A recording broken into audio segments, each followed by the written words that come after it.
there, I'm Clifford Bates, and welcome once again to reading Machiavelli's Prince. Today we're looking at chapter 20, which begins the fourth section of this, which is the discussion of prudence of the prince. That is, we look at the question of prudence. This is now these next 5 chapters of the prince, which kind of wraps up, actually 6 chapters, next 5 chapters, and then the 26th chapter and the epistle dedicatories are the frame. The 26th chapter is a very odd bird. It doesn't really fit the rest of the book. It has a different change, and also the kind of aesthetically, the style tone is completely different. It's ecstatic. It's raising this glorious thing, and we can argue that it is thing that emerges out of how the chapter 25 ends, right? Unfortunately, right? But let's not get to that question. That could be a whole video, honestly, about the prince and about how the book here chapter goes on to it. But this new chapter is basically these next 5 books, 20 to 25, are basically kind of a test. Machiavelli now is testing your prudence as a reader, testing your ability to judge and ruin. Because in these sections of the Prince, he will say things that he knows are wrong. That if you followed what he's argued, it's the opposite of what he argued earlier. So therefore, you need to pay very much attention to this. In other words, he's testing. This is the thing where the teacher is testing you. He's testing the reader to see if you're worthy to be the prince, worthy to be someone taught by him. The first chapter is beginning 20. It starts with if fortresses and many other things, which every day are employed by the princes, are useful or useless, right? So the question of fortresses again returns us. Again, leads us to discussion of fortresses that were discussed in the arms section. He returns us to this question about whether they're useless or useful. Okay. Some princes, in order to keep their state securely, have disarmed their subjects. Some others have kept their subject towns divided, some having nourished enmity amongst themselves. Some others have turned to gaining to themselves those who were subjects at the beginning of their state. Others built fortresses. Some have ruined and destroyed them. Fortresses, right? So some have built fortresses, some have ruined them.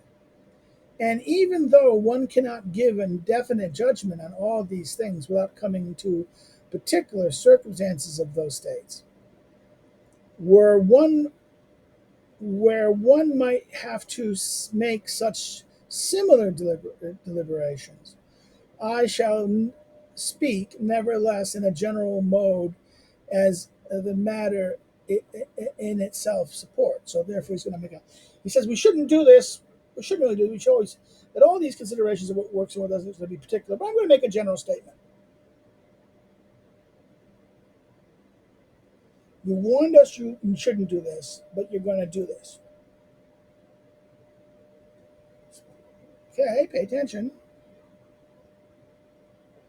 I shall speak, nevertheless, in the mode of, as in a general mode of this matter, even though he's saying that one cannot give a definite judgment on these things without coming to particular circumstances. Okay, but he's going to do it anyways. There has never been, then, a new prince who has disarmed his subjects. On the contrary, when he found them disarmed, he always armed them, because in arming them, those arms become yours. Now, a footnote here of yours, second person familiar is used. They become yours, personal. Those whom you suspected become faithful, and those who were faithful are kept so. And as for the subjects, they are made your partisans. So the subjects there you've armed them. You made them conspirators. So you come to a state new, you arm them. Why? Because by arming them, they're wholly yours. Those whom you suspect becomes faithful. Since all the subjects cannot be armed, then those whom you arm are benefited. You can then better secure yourselves with the others, for whom they for they whom you arm recognize you proceed with them differently, and this makes them obligated to you. But wait a minute, do it. So you arm them. You making someone stronger. Remember, you said about the great. If you make them, you're making the great stronger. They don't always forgive you. And those who make someone powerful always fear the person. So therefore, they become. This is then makes them obligated to you. And others excuse you, judging it necessary that those who undergo more dangers and more obligations should have some merit. So you arm some people. You should arm them, but if you can't arm them all, you have to arm some rather than others. You can treat those whom you arm. The other rest will proceed differently to you because they had to do certain things. But when you disarm them, you begin to offend them. For you show that you distrust them, either from cowardice or lack of faith. And the one and the other of these opinions give birth to a hatred to you. So therefore, you arm them, you've showed them honor. You're dishonoring them. Once you disarm them, you don't trust them.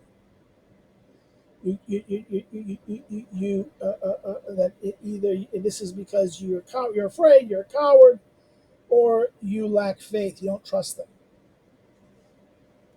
and you don't lack faith. And the one and the other of these opinions give birth to hatred against you. And since you cannot be disarmed, it must be that you turn to a mercenary militia, which is of the qualities mentioned above. I mean, that was not good. And even if these might be good, they cannot defend you from the powerful enemies and untrustworthy subjects. So even if they're good ones, okay, remember everything you said about them, they're usually bad, unfaithful. Even then, even if you get a good lucky, get a good guys, they're dangerous because they'll always destroy you. Therefore, as I've said, a new prince and a new principate has always ordered arms in it. And the histories are full of examples of these. But when a prince acquires a new state, which was a member, as a member, is added to his old one, it is necessary to disarm that state, except those those who were your partisans in the acquisition. And it is necessary to render even those soft and effeminate with time and with occasion, and to order them in such a mode as to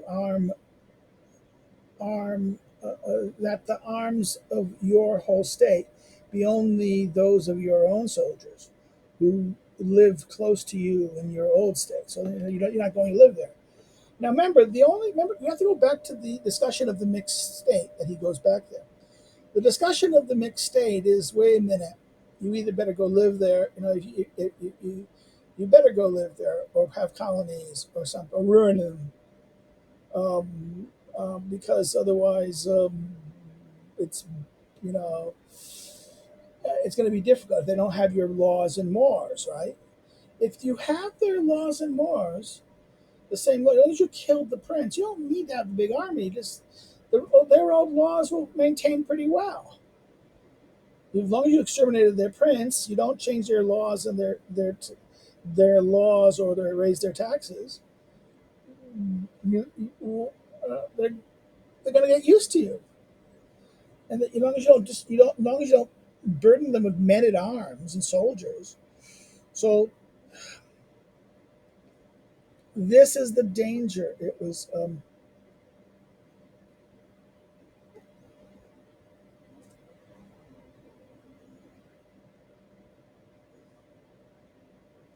So examples of these things: new states, members of the old one, feminine, right?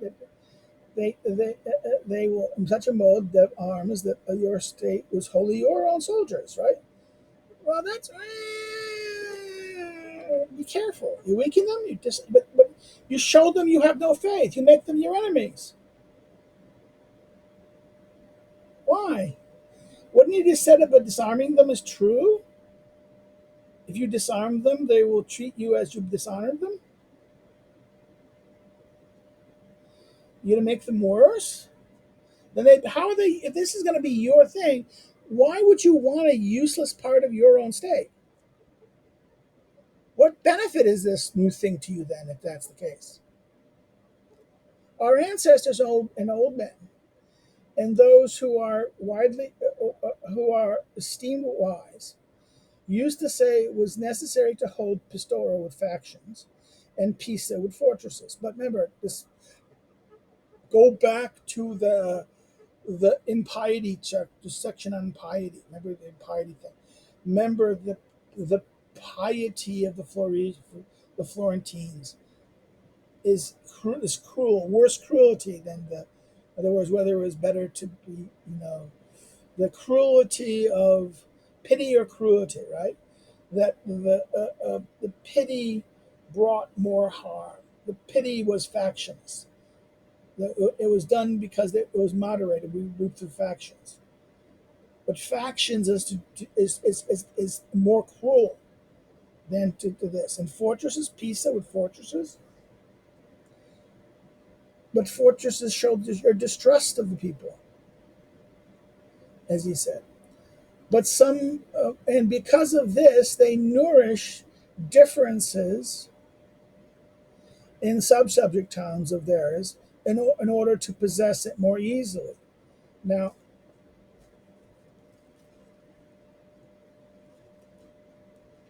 Discourses 3. This is, again, Discourses 3. In other words, I'm not going to go check Discourses 3 out. This might have been good to do in those times, the ancient times, when Italy was more balanced in a certain mode. But I do not believe that one can give that prince give that as a precept today, because I do not believe that divisions ever do anyone good. On the contrary, it is necessary when the enemy accosts it that the divided city will be lost immediately. For the weaker party will always adhere to the forces outside, and the others will not be able to stand. So again, this is the danger. So the current times is the outsider. There's a stronger outsider who come in. Now the old time, in other words, that was wise. This divide, factions and fortresses are wise. You can disarm the people and you can hold them factions by fortune. But that's only wise when outsiders. The danger of here is what the factions, the weaker party will appeal to the outsider, and it will not do anyone good, right? And as you notice, this double repeat. But I do not believe that I can give that precept today, because I do not believe that the divisions ever do anyone any good. On the contrary, it is necessary that the enemy accosted, that the divided, when the enemy accosts, and they will, because once the city is divided in a week, it's easy target. And the creation of fortresses signal you don't trust the people. Okay, that's the other thing. And the Venetians moved, as I believe, by the reasons written above, nourished the Guelphs and the Ghibelline sects, as we discussed, two sects, the factions that came from the emperor, right? They maintained those things in their subject cities. And although they never let them come to blood, they nourished among them such dissension that those citizens, occupied by their differences, might not unite against them. So they divided and conquered, right? What the Florentines did is conquered people, they divided them.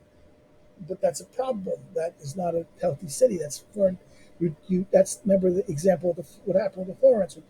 that this becomes they're weak and that they go out of control, but they prevent it. But they do something the Florentines didn't. They don't allow them to come to blood, right? They don't allow turn to, as he says, let them come to blood. They don't let them to fight what the Venetians did. Okay, not the Venetians, the Florentines did, right? The other example.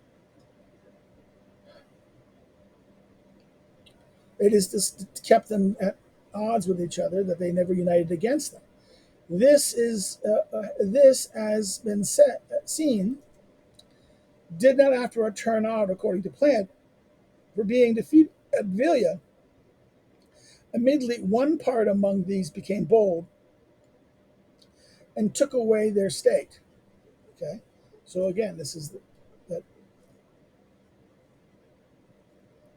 Again, the five examples: Brescia and Verona, then Vincentia and Padua, were briefly to in rebellion after Velia. So Velia, when they were defeated, then all of a sudden they were no longer powerful, and once they were no longer powerful, their cities, the cities rebelled. Brisenda and Verona, then Vincenta and Padua. It took away all their state. Such modes argue, besides the weakness of the prince. For in a vigorous principate, such divisions would never be permitted, right? So it's a weak prince that allows divisions, not a healthy prince. Is that true? Yeah, you said that before. Yes, that's true. Because they are profitable only in times of peace, enabling one by means of them more easily to manage their subject. But when war comes, such policy shows weakness. Okay, but then this idea that it's okay in peace, okay, you can do that. But should you? Hmm. Only if you're in a situation. But then when war comes, you're not in a good state.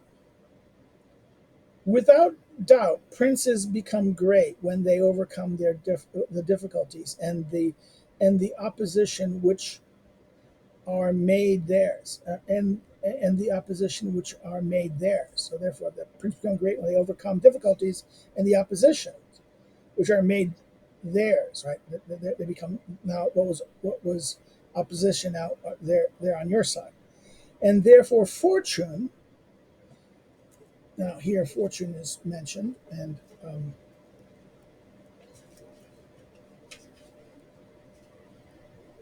sex. This is the first mention of fortune as a willing and acting being, right? So that this is again, fortune is mentioned here as a willing and active being, and therefore fortune, especially when she wishes to make great a new prince, who has greater necessity of acquiring reputation than a hereditary one, makes enemies for him and brings enterprises against him, so that he may have cause to surpass them and climb higher on the ladder his enemies bring him. Therefore, many judge that a wise prince should, when he has the occasion, nourish the cunning of enemy, so that crushing them, the result will increase his greatness. In other words, what is he doing here? Does he say here? He's saying that, okay, the wise prince needs what? Enemies to come. Enemies. He'll need enemies. He needs to defeat enemies.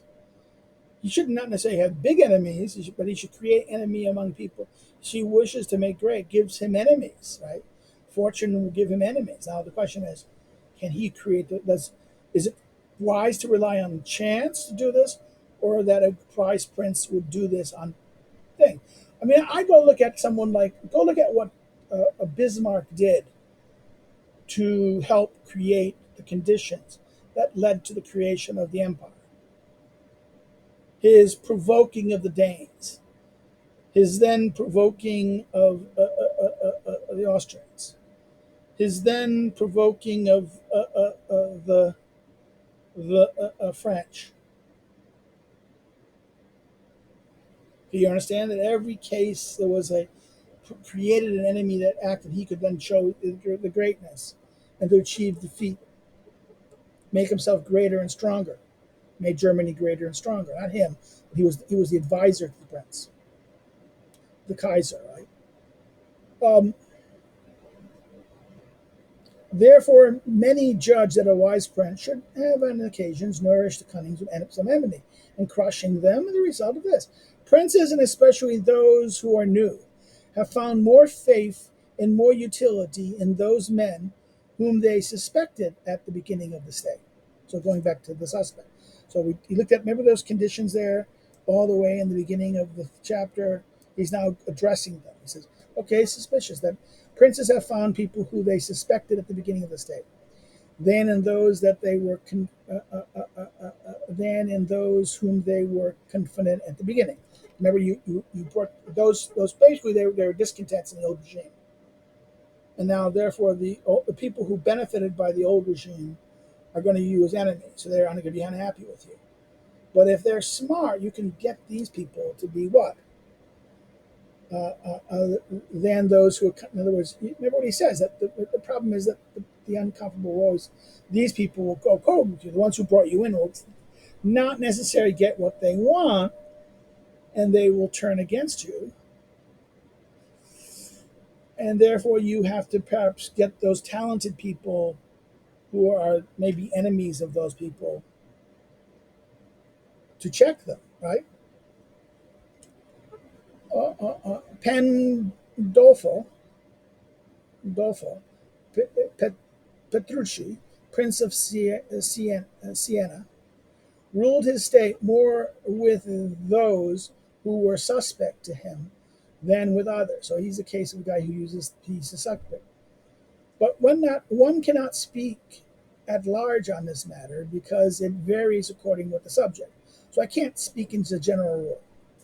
Again, I'm talking about a thing that cannot be talked as a general rule. I shall only say this, that the prince with great ease can always gain those. But then again, he says you can't talk subject, general principle. Then he then does. I shall say only this, that the prince with general ease can always gain those men with whom beginnings of the principates were enemies, if they are of such a quality that to maintain themselves they would need they have need of support.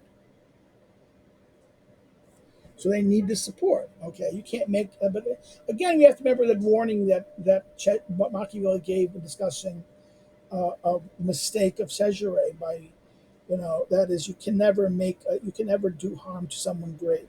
The great, you can never assume that you just because once if you harm the great, and you think they'll forgive you, no, you can get them in time that you can give them return their thing, and no, they'll want vengeance. They won't forget. So this is why we have to be careful in that. This example is this idea that the great can what? Those who are principates and this were enemies, and in such a quality that to maintain themselves they would need support of the prince. The prince will always, with great felicity, be able to win them over, and they are all the more forced to serve him faithfully, for they know that it is necessary for them to cancel the deeds that adverse opinion that he has of them. Okay, that's true. This is at one level true. As long as that they need him forever. In other words, there's not a chance that they're going to be more powerful. You're not making this person more powerful. They are still. You need them to be your tool resource, and therefore therefore this is a very interesting point here he's making. That you don't. They were suspect of you, and now by this, right, such a quality as to maintain themselves, they have need of support. The prince will always, with great felicity, be able to win over these people. They need the prince. They are all the more forced to serve him faithfully because they know that because the prince suspected them of being bad, so they're not going to be trusted. They have to earn their trust. They have to do more to earn the prince's trust, with deeds and adverse opinions that he has of them.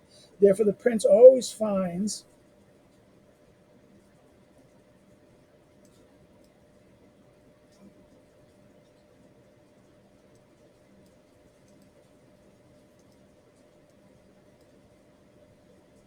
always finds them more useful than those who, in serving him with too much security, neglect his affairs. In other words, those who are a little fearful of him are going to be more diligent than those who are so secure.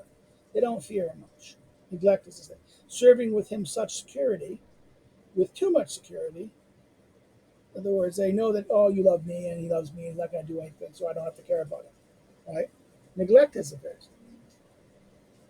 Since the matter requires it, I do not wish to admit reminding princes who have newly taken a state by means of the favors of those within, to consider well what causes may have moved those who favored him to favor him, and if it is not a natural affection for him, but only because they were not content with that state, then with toil and great difficulties will he be able to keep them his friends.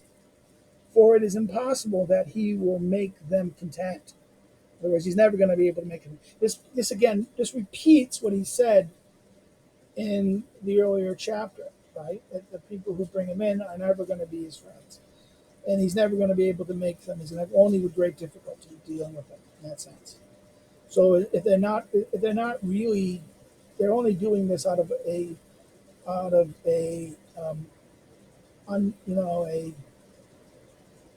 they're not moved out of a consideration for him, but only with that they were not contented with that previous day. They were the people who, I want something new. The grass is always greener. Okay, now I helped you into power. Well, you better be doing me what I want. Well, if you don't give me what I want, I'm going to be just as much discontent, right? That all the way back to the earlier chapter. And discussing well the cause of this, with examples taken fresh from ancient and modern things, he will see that it is not much easier to gain as his friends those men who were content with. He will see that it's much easier to gain as friends those men who are content with the former state, although they were his enemies, than those who became his friends by not being content in favoring him and seizing it. Right? This is that weird point that the enemy may actually be, because I view them my enemy, that therefore again, the only problem with this is the example that Cesare had. But Cesare was always going to be under the new pope. So therefore, as an underling who does this to you. The new pope was always, in other words, the duke in his creation was always going to be technically under the pope and relying on his authority to do what he did. And that's the danger of the Cesare example, that great personages will not omit previous harms, in that sense. So, but this is a different situation here in that case, Machiavelli. It has been the custom of princes, in order to keep their states more securely, to build fortresses, right? So then he returns to the fortresses point. So if we go to the beginning of the chapter, which was what? There was, we had to, there, having disarmed the subjects, maybe you should never do that, that's very bad. Dividing up the town, creating factions. Others turn to gain themselves those who were suspects, right? And then the last thing is fortresses, right? Building and then ruining. Now he mentions fortresses a little bit at the beginning, right here, but he mentions now the fortress. This is the fifth and final. 1, 2, 3. The fifth, the built fortresses. Someone built them and someone destroyed them, right?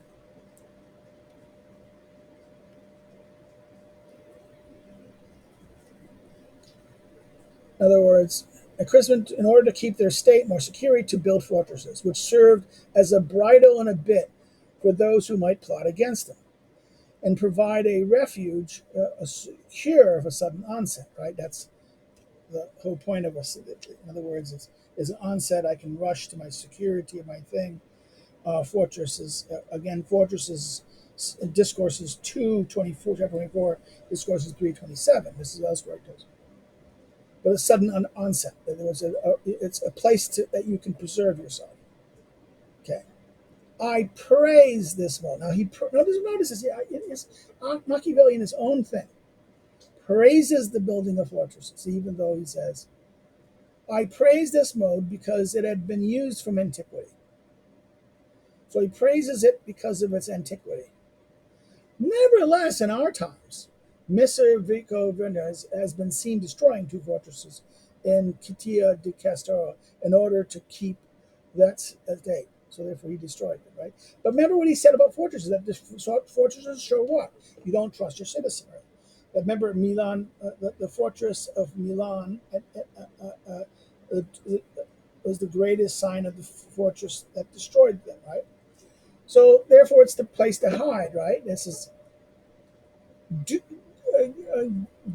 is that famous. This is the infamous next thing.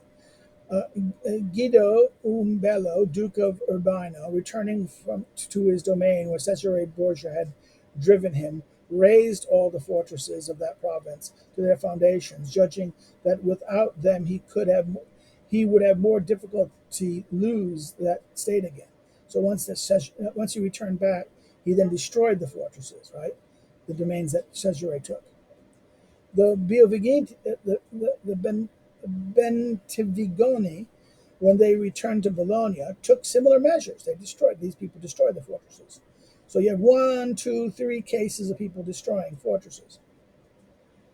Um, the fortresses then are useful or not according to the times. Wait a minute. So the ancient times are useful, modern times they're not. And if they do, in other words, it's the times, right? And if they do good for you, now 10u is a second person familiar here. If they do good for you in one part, they harm you in another. So if they do you good in one way, they harm you in another. And one may discuss this part as follows, right? Okay. That prince who fears the people more than foreigners ought to build fortresses.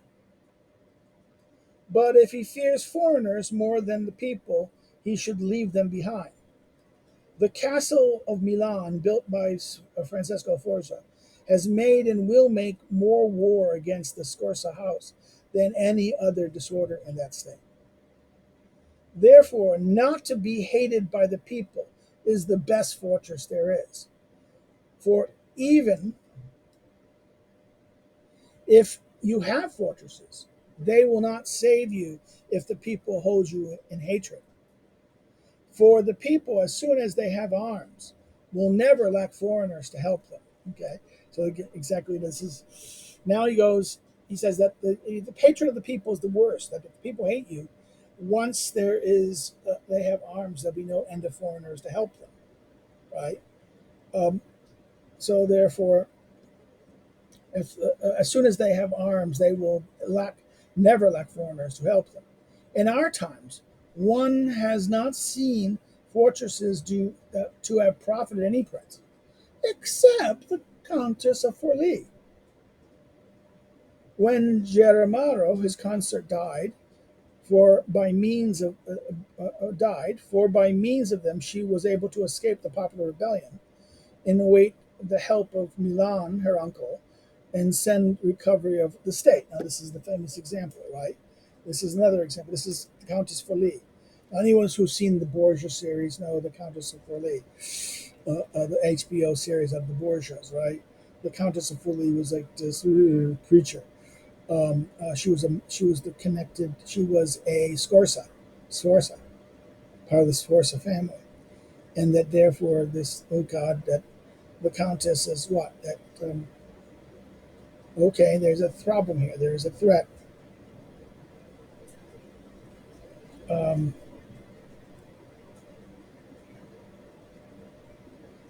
um, Giuliani was assassinated. This is a very famous case, right? scores. She's is that famous story about the children. There's that infamous case, um, and the time stood then, as it were, in other words, they waited to that. In fact, they waited in the famous sign that says, I mean, there's the infamous sign of her that she pointed to her. The people say, oh, "We have your child. We're going to hold you hostage." She just raised her dress and pointed, "I can always have a new kid." Right? That was the whole nasty aspect of it. And then her uncle came and saved her. Right? But as time stood, then in such a mode that the foreigner was not able to help the people. Right? The people were not able to help him. But then again, afterwards, fortresses were of small value when Cesare Borgia assaulted her. And assaulted her, right? This imagery of sexual assault, right? Assaulted her. And since the people were her enemies, they joined in with the foreigner. Come on, this is the Machiavelli gives them. He assaults her, and then the people join in. Graphic, ain't it? That's the whole thing about Shizra. And the story. I mean, it is that Machiavelli in the discourses has the very famous story about that, about the picture of her, and do I want to do it? I want to, yeah, read it.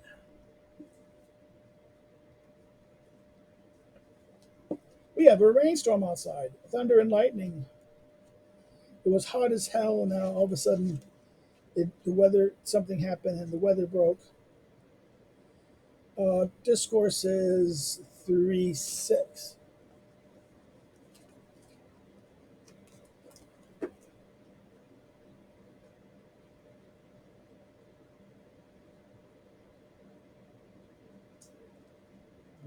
Three six.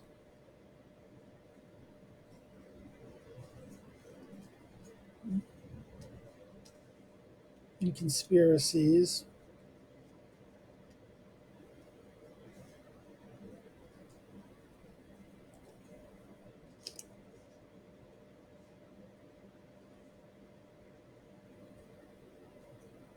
Or is the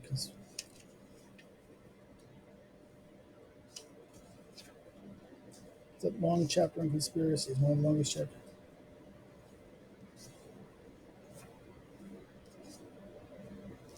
Oh, I should have used the other one. I'm sorry, I don't have it at hand. Discourses, discourses. Where are the discourses? Oh no. Um. So what has happened? The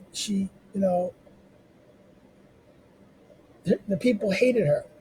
And once they had the foreigner, originally that there was no foreigner to help because her uncle came to help the four Scorsese, right? Therefore, this is that they joined. This, but when Baja comes in, they assaulted her, and since the people were enemies, they joined with the foreigner. Therefore, then at first it would have been safer for her not to have been hated by the people than it to have fortress. Having considered then, now, so in other words, it would have been wiser for her not to be hated by the people, but she was hated by the people. So therefore, she built fortresses, but it didn't save her against the foreigner, right? Having considered then all these things, I shall praise him who builds fortresses. He praises them, okay, and him who will not build them. So it's a weird thing. I praise him who would build them and him who would not build them. I shall blame anyone who trusts in fortresses, will esteem little by being hated by the people. In other words, he praises two things equally, but he blames one thing. The one who trusts in fortresses will esteem little by being hated by the people. They will choose to hate the people. Well, this is where we end the chapter. If you have any comments or questions or anything about this chapter here that brought you in issues, please put the please hit, there, and I'll respond to it when I see it. You like the chapter, like what we've done here, please hit the like button. Hitting the like button helps things, so please do it. Liking helps the algorithm out. Another way you can do is if you liked it and you want to share it with friends, share it on your social media, share it far and wide. Again, this will be useful to getting attention to the channel, but also helping the algorithm. The algorithm likes the Google algorithm likes these things. YouTube algorithms like these things. The more interactions, the comments, likes, and shares, and even dislikes. If you disliked it, hit the dislike button, but say why in the comments. This way, we can understand what's going on. Um, Engagement helps their algorithm. Another thing you can do is, if you're not subscribed, subscribe. Subscribe is algorithm likes this. It helps build the channel. We're going to get to that magic number soon, so I hope the people will subscribe to it. Encourage your friends to come check out the channel. Look out the other videos we have had on, not only the Prince, the previous chapters of the Prince, but also the older version of this. I read the Prince before. This is the second run through. The next thing we also have things on this, other authors like Aristotle, Thucydides, Locke, Rousseau, Schmidt. So go check it out. Well, that's it. All the things you do is if you want to follow me on social media links below. If you want to do more than this, want to follow, understand, check me out as a scholar and check out my research and do things like that, you can go underneath the social media links are the academic social media links, the social links to social media or URLs where to find the academic social media links that you can check me out. And the next thing you do, if you want to help contribute to what I do and be a sponsor or a patron, you can do so through the links to Patreon or Subscribe Star there below. You can help and assist us, at least financially, at least in these things. Or you could buy one of my books. The 3 published, currently available books are listed below, and you can buy one of them in terms of going through your local bookstore or an online seller like Amazon, Barnes & Noble, or whatever, Libris, and Book Depository, or you can go to the publishers directly. So therefore, that's it. I hope you guys have a good day. Take care, and bye-bye.